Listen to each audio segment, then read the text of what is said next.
parking lot. And then also here at this, I think it's Forever 21 or some of these stores, Victoria's Secret, they had uncovered bodies there. And they were finding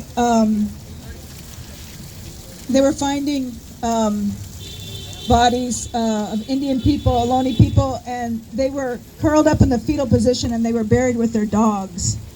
I thought that was really interesting. But we tried to imagine what the mound looked like before, and it was just layers. I have a picture over there, just layers of over the thousands and thousands of years that the Ohlone people lived here. Mm-hmm.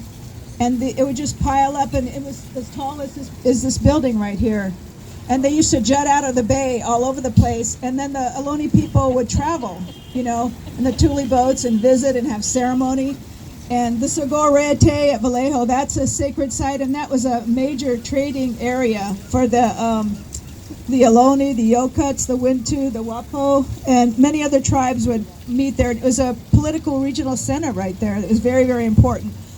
So with Wounded Knee, we were able to protect that for 15 years at a time. So we protected that area. But I think with those walks, the walks really, when I came back from the Nuclear Proliferation Treaty Conference in New York City in 2005, that's when I talked about, let's have a walk. But I just felt like, what can we do? We had already lost this battle with the city of Emeryville. But we started in 1999, we just came here. We just kept, every year, we'd be 6 or 7 of us out here with our little posters. And some of those original posters are right there. And the kids were really little. But that was just the first thing that happened to us. But those walks really, I think putting those prayers down at all of those shell mounds really gave us the strength to do the work that we're doing now with the Land Trust. Otherwise, we wouldn't really even understand. And I think, and then also understanding why the shell mounds are important, why burials are important, and I believe that, and what I learned as a child was that in ceremony also is that we bury our folks in a good way, and they're in the spirit world, and they're giving us direction. They're giving us direction, and if we don't bury them in a respectful way and take good care of them, we're lost. And I think that's part of the problem right now, is, there's all this confusion. I have to sit down. And so there's all of this confusion. And so we completed those walks, and like Karina said, we met a lot of really beautiful people, learned a lot, and people would actually come up and say, I think I have some items in my backyard, or there were some rocks or some stones, obsidian stones, and things that they would offer them to us, and we would just be, and even they offered like human remains that were in their backyard, and they knew they were special, but they didn't know what to do with them. So those kind of things were happening, and that was scaring us a little bit, but it was able to move us forward. It was able to move us forward to the place that we're at right now. And I'm sorry, I'm a little scattered right now. But I'd just like to say thank you so much. I actually would like to talk about Junsan a little bit, is our relationship with the Nippon-za Mahoji Japanese people. And in 1977, I lived in the Aim for Freedom Survival School in Oakland. And at that time, Bill Wapipa and Dennis Banks had created this relationship with Junsan. Is she just still facing out there? She's way over there, holding the sign. Oh, she's holding the sign. She's across the road. So I've known Junsan since 1977. And the Nichidachi Guruji Fuji came, and he was their spiritual leader in Japan. And he told them that, and he was a student of Gandhi.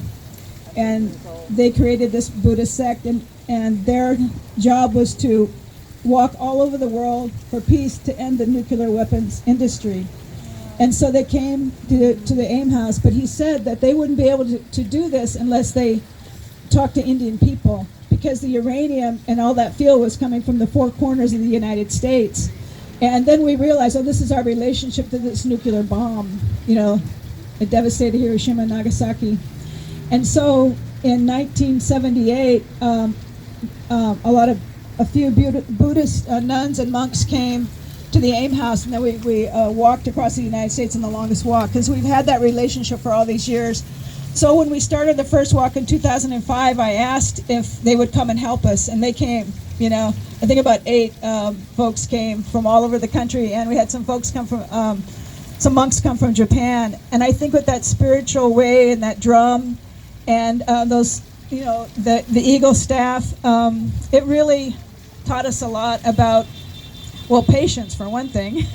And I know that we're in just this little bit of time that we've been doing this work, this 22 years, and I know it's just a tiny bit of time, but I feel like we've made an impact, and I feel like we've done some good work. But we're also going to be, asking that, the younger people step up, and they're going to take this with them, So we've laid this out for them, just like the folks on Alcatraz, just like our relatives who ran from the missions, the Catholics, how they ran from there, and then the people before that, when the Spaniards first came, the 1400s, to Guatemala, that whole history, the history in Africa, and how we're learning all of this, that slavery, and how that was all brought here. And so we were learning a lot how to survive, and through those prayers, and I really believe that, those ancestors are helping us. It's not just for nothing, But I think we get stuck in this way of being a human, and that's the only thing that we are, but it's just not true,